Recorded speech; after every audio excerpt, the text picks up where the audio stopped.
welcome back to another video. Today I want to do a big review of all the goals I set in January. There's quite a bit to cover. We're going to be talking about those bigger bucket list goals, which I have noted down in my journal. Some of you may remember me setting those in a Vlogmas video, as well as all things savings, social media, making sales, side hustles, and then even down to the more personal bits like tracking weight and fitness and sleep and water and all of those things. I thought we'd bring it all together and do a monthly review for the first month of the year. So let's jump right in and see where we are progress-wise for the first month of the year. So we can start off with our daily affirmations, which I must admit I don't feel like I looked at as much through January as I should have. I definitely didn't sit and just glance through them every morning, which I hoped I would. And honestly, I think I would have benefited from that because I had a bit of, I don't want to go as far as to say negativity, but quite a bit of self-doubt and not knowing what I wanted and where I'm going. And I really could have done with a reminder of these things, but I didn't necessarily check in with them every day. So maybe moving forward into February, I need to do that a little bit more. Then we've got our bucket list and we'll go through this in order. So let's start with savings. So my goal for the year is to end 2024 with £25,000 in savings. So if we jump ahead to the savings trackers, we can go from here. So the first one I need to fill out is the one that tracks my savings individually. Just need all of my pretty pens and pencils. Oh, that was loud. So the first one is my premium bonds, which as expected has just gone up by the £500 increment that I put in. So it's not gone up massively. So I'm just going to mark that there. And I didn't win any prizes on the premium bonds this month, so there is no sort of extra increase. That is literally just my £500 going up there. Then I have my stocks and shares ISA, and that has gone up to just over 4,600, and that was just over 4,450 on the last day of December. So that has gone up by more than the £100 I put in. So in terms of interest, my stocks and shares ISA has done quite well this month. For my savings account, that has just increased by, it's actually just over £100. I put my £100 in, but it's gained £4 in interest this month. So that one is going to be even less noticeable on our tracker graph here. And then total savings is now at 14,000. It is quite close to 15,000, but not quite. So just shading in 14,000, and I'm just going to put Jan 2024 next to that so I can see when I achieved each jump.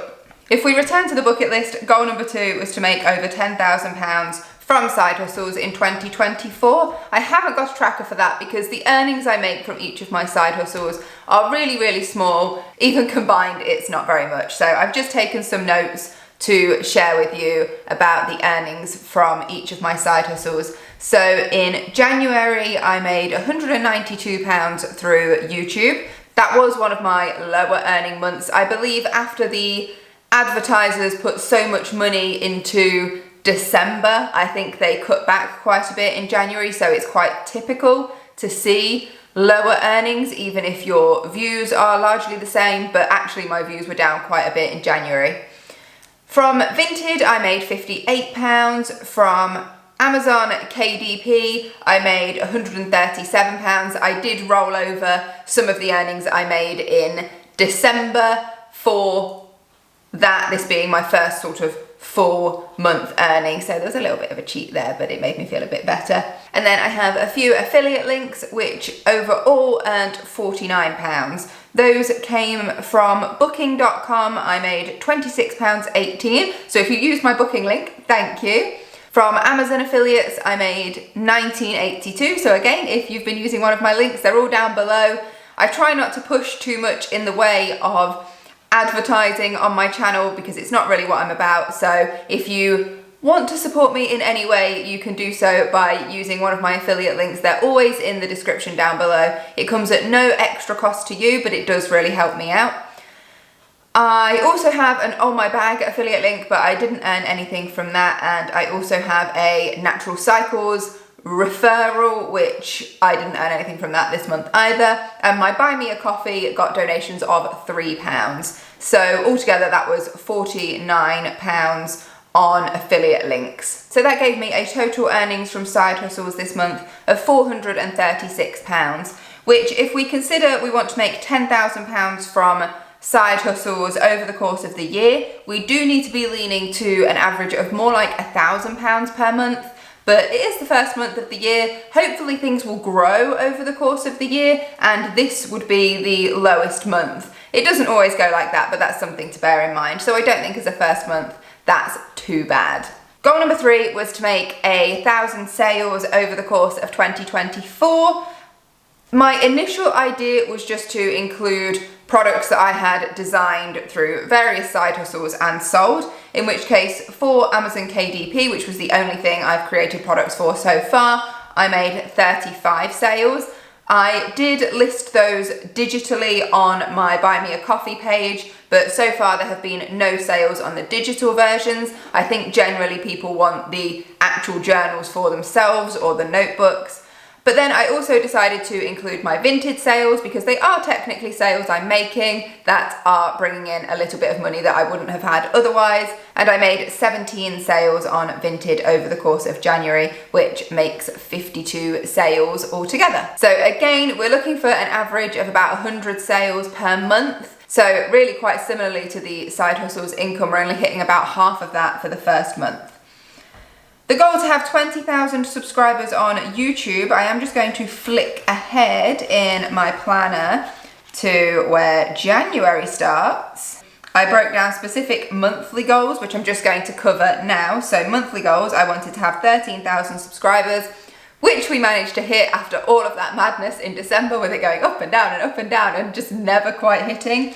We did make 13,000 subscribers, and whilst I'm on it, we did also hit 20 sales for January. So those January goals were actually met quite easily. So we'll have to set more goals for February in terms of those things.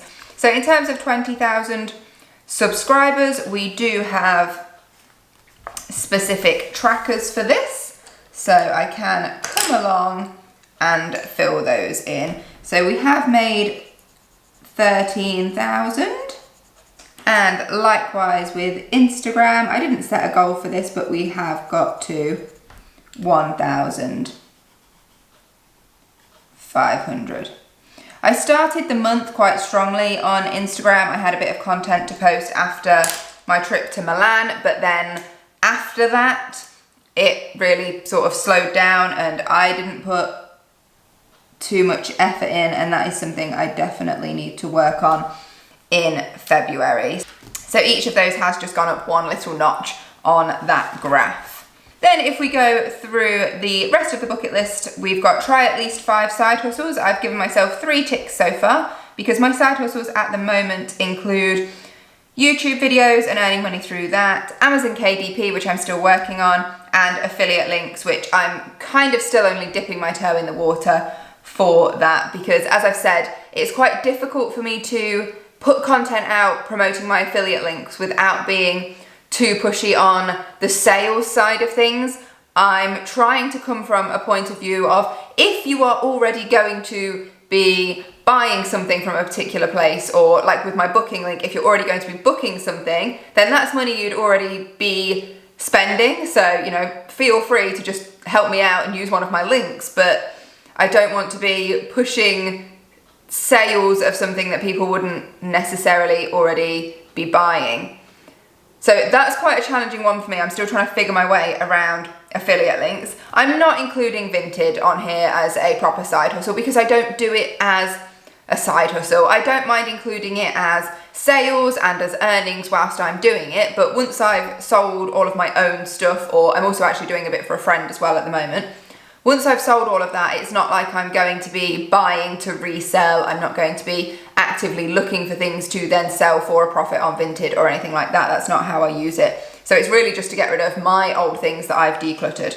So I've still got 2 spaces where I would like to explore new side hustles over the course of the year, but I'm not in any rush to do that. We have got the whole year, and at the minute I'm really enjoying the Amazon KDP stuff. So I would like to continue with that, and I would like to explore my affiliate links a little bit more, to work out sort of a natural, organic way to build that into my content without it being pushy, and you know what I mean.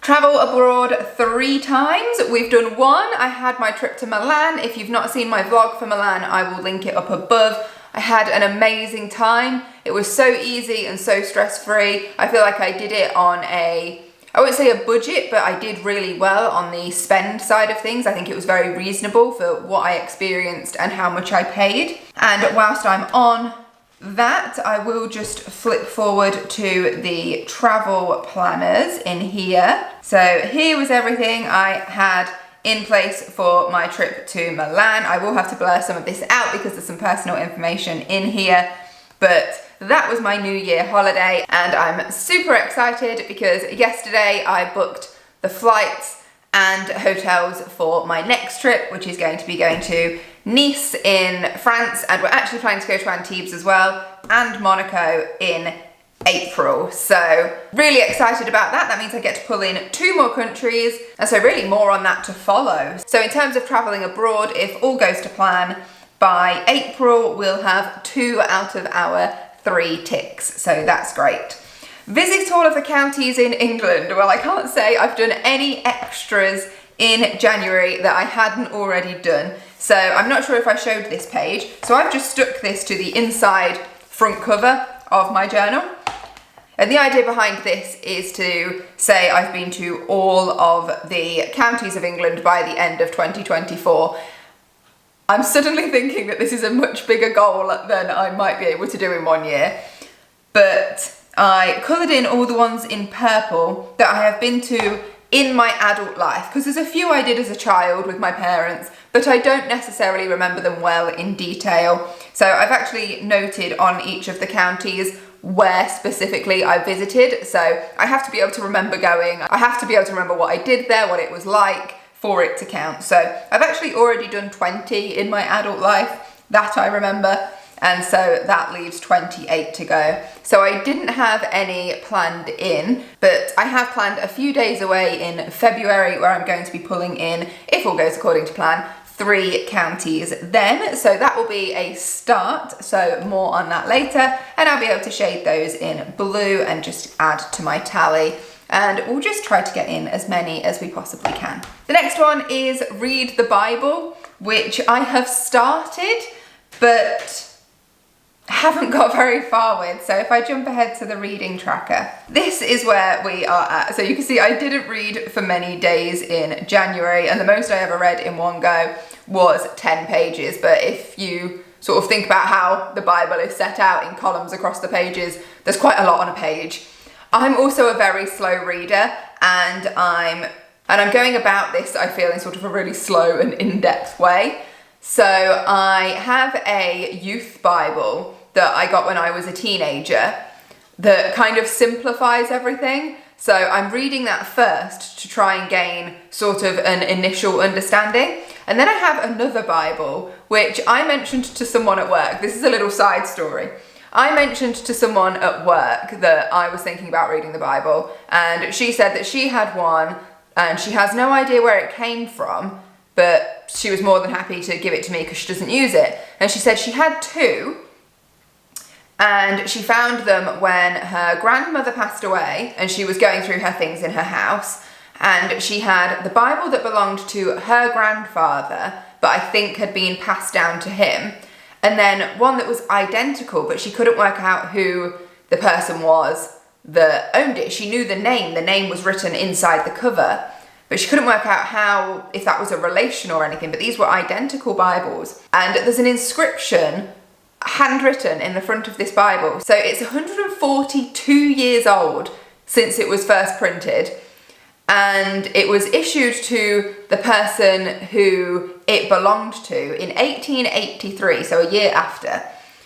And this person actually lived quite locally to me. It's actually in the same village where my grandparents currently live, which is so strange. This man was married in this village not far from me, in the church there, and had a child with his wife. But then his wife passed away a few weeks after the child was born, and then a few weeks after that, the child passed away. So in such a short space of time, this man has gone through so much, and it's just written in the front of this Bible.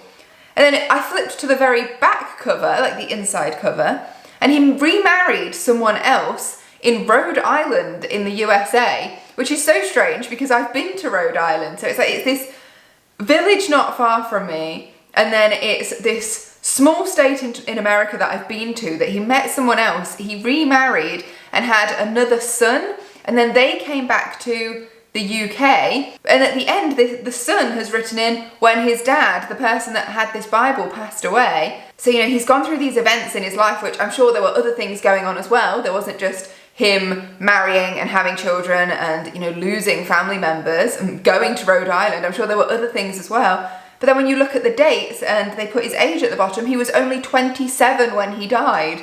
And I couldn't believe it. I was like, he's gone through all of this in such a short space of time, and he passed away at 27.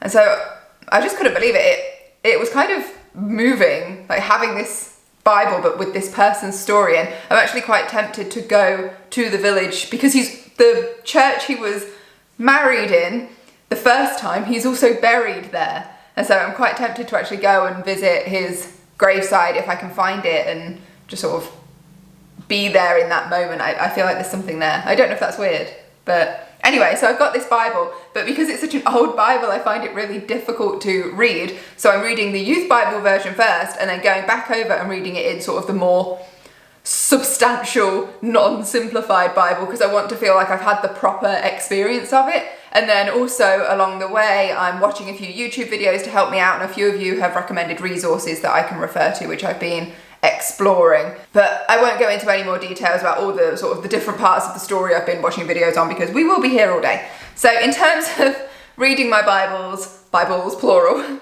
and watching videos, I've not got very far, but I feel like I'm doing quite a thorough job so I get a good understanding. It's definitely going to take me more than a year to read it though, because I'm just coming towards the end of Genesis. So it's a process, but I'm enjoying it, so that's good. We've then got to finish my painting. I've not made any progress towards that yet. I've just not had the time. Make more memories with my family. We've been, again, I would love to say I've put more effort in this than I have, but really the only thing we've done is that we've been out for dinner together to celebrate my dad getting the all clear, which was just such a weight off, such a relief. So everyone's feeling so much better about that.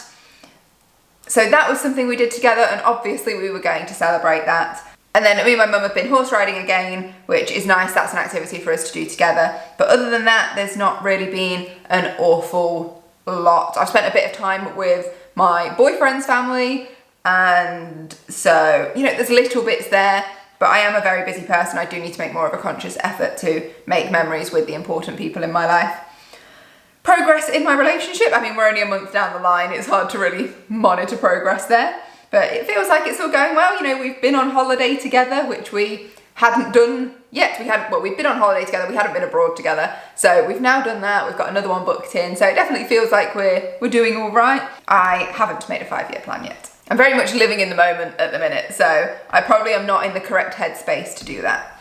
In terms of my 2 lists, I mentioned that I've left some spaces in case there's anything I want to add to. There's nothing at the moment I feel like I want to add to these lists, so I'm not going to add anything just for the sake of it. So then we can go through some of the other trackers. So the next page is for my non-essential spending tracker, which I am going to be filling in, but I won't share that now because that will be the theme of my no-buy update video, so we can see how I did with non-essential spending over the course of January.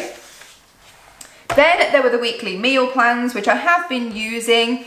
I find because I live alone, I have a lot of these sort of repeated meals because I'll cook for one day and have the leftovers the next day. And then just because I'm trying to get back on track with fitness and weight, talk more about that in a moment, I have been having a lot of basic sort of chicken, rice and veg meals for the last week just to keep on top of that. I've started to fill in some of the dates for future weeks but stopped at some point.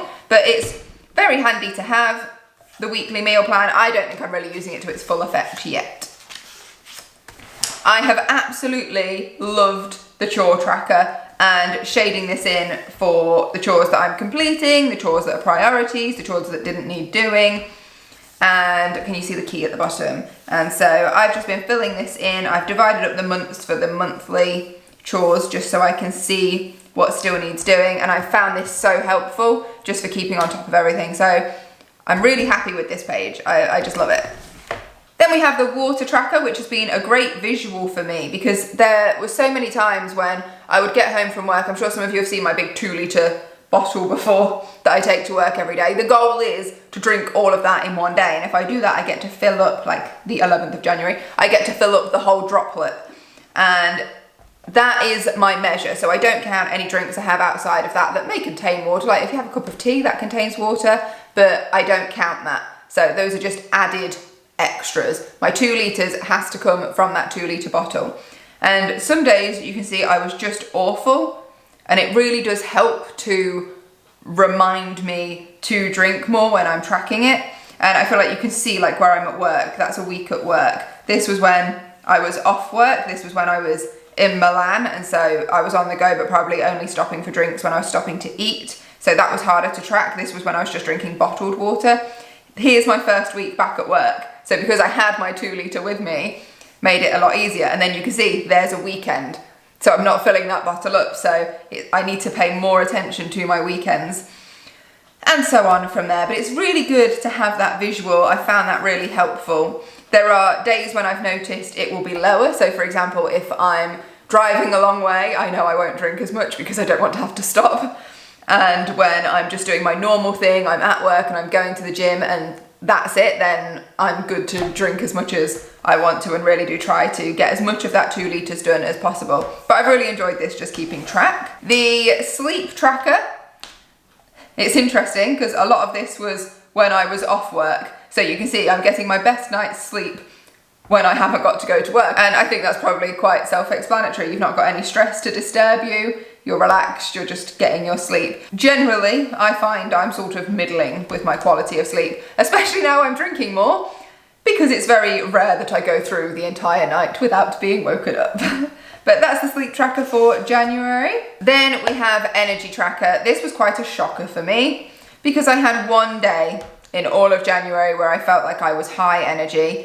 I had 6 days where I would count it as low energy and the rest is just mid energy. So it's very rare that I actually feel like ready, like really ready to take on the day. I'm usually a little bit low energy, and that doesn't seem to be correlating to the amount of sleep I'm getting. It seems that I can get loads of sleep and still be quite tired. So tired is just a part of my personality. I don't know if that's something I actually need to look into. And then mood tracker, again, very similarly. I was very neutral for a lot of the time. This is when I was in Milan. I was obviously having a great time. Then, you know, a few positive days here and there. And I had 2 days in January where I would say I felt quite down and quite negative. But it's mostly neutral. I think we need to aim for more positive days though. Then I just have my first month tracking my cycle. So the purple parts are the follicular phase and the blue parts are the luteal phase. I was under the impression that these were quite balanced, but looking at mine, my luteal phase is quite short. So that's interesting to know. And then my weight tracker, I started the end of December, was down here, sort of right in the middle. And I set these as sort of my upper and lower limits. This is the range that I am comfortable being in because I don't want to be too obsessive about it. So any fluctuation within this, I'm fine with. I would prefer it to be towards the lower end.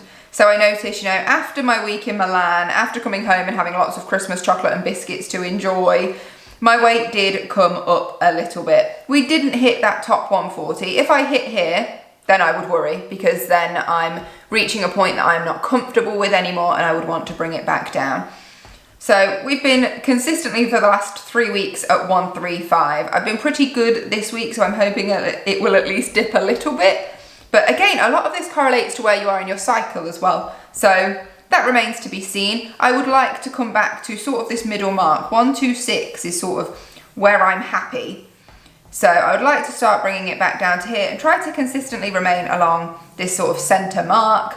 But this is sort of the variation I am comfortable with. So nothing really to worry about, to be perfectly honest. I've been tracking some of my exercises at the gym. These are particularly just sort of machines, rather than what I do with dumbbells, barbells or cables. These are more machines, and just over the course of the last few weeks, some of my weights have gone up, which is great. Some of them have just remained the same. I only mark this when I've actually increased a weight. So if it stayed the same, I'm not going to put across every single week, because some of them will probably be a straight line for ages. So I'm just moving them when they actually increase. And then this isn't actually January, this was just yesterday, but I started running again. And so I did my first 5K for a very long time, and I thought I would just keep a track of that in here. Which then just takes us to the monthly planning page. So we had New Year, we had a trip to Milan, I went back to work, 13,000 subscribers met and 20 sales met. My projects that I set for January were mainly focused around what videos I wanted to put out for YouTube. I did my Milan vlog, I did my no buy / low buy initial video, I did decluttering my closets, and I did my KDP update. So I actually did do all of the videos I set out to do. I started to post more content about side hustles on Instagram. I wouldn't say I spent too much time on the KDP stuff in January. A lot of it was December. So I don't think I can actually say I had a very good go at that. I will then just show you some of the features of how I'm tracking my journal, because this is the last section. So I do my reflection. Obviously I'm going to blur this out. Some of it is quite personal. I tick off my tasks. I rank my productivity. So New Year's Day, we didn't do a lot New Year's Day. We went for a walk and that was it. But it was about being restful. So I gave myself 1 star for New Year's Day. And then I do my short gratitude. And then actually at the side here, these numbers, I'm just tracking my steps. I wanted somewhere to write down my steps, so I just put them on the side of each page. Some of the pages I put little decorations on, but not all of them. And I did do every day in January. I did my short reflection, my 5-minute reflection every day, and that was something I did in bed, which was nice. So all that leaves me to do now is set up some goals for February. I'll fill in the calendar in my own time, and I've also started to fill in the February projects, but I won't put any spoilers out for the time being. So the other side of this page I've started to fill out, and I will continue to do on my own, but we will just set some monthly goals. So it would be really great if we could get to 13,500 subscribers. I think that's quite optimistic given the growth of my channel lately. It's really slowed down. But I think if I'm going to be striving to meet goals, they really should be somewhat ambitious. So 13,500 would allow me to colour in the next block on my pyramid tracker, as well as let's do the same for Instagram. Let's try to get to 100 total sales. So we are already about halfway there, which isn't too bad. Release another KDP product. I'm working on a couple, but I think as long as I get one of them out there and start promoting that, then I've put in some work towards that particular side hustle and we are moving forwards. Of course, I could put other things on to my monthly goals, like I could say visit 3 counties, but given that I've planned those in, there is a good chance that is going to happen anyway. So I think more the things that I'm really going to have to work hard to achieve will be the things that I put in the monthly goals. So those are some of the things I want to be working towards in February. Obviously February is a very short month. We do have an extra day in February because it's a leap year, but it's going to be quite a challenge, I think, to achieve the first 3 of those. So that is my update for January. I will wrap this video up. I feel like I've talked for quite a long time. As always, if you are interested in the journal, if you think it could be something that is quite useful to you, it is linked down below. You are more than welcome to go and purchase it from Amazon. There are 8 different colours to choose from. I'm really happy with the design, and I found the trackers in it to be really useful. I'm already planning ahead for the 2025 one because I'm that excited by it. Anyway, thank you so much for watching. I really hope you enjoyed the video. If you did, remember to give it a thumbs up. If you're not yet subscribed, you can do so by clicking this picture here, and I will leave another video here if you're sticking around for another one that I think you might enjoy. Until next time, take care. Bye.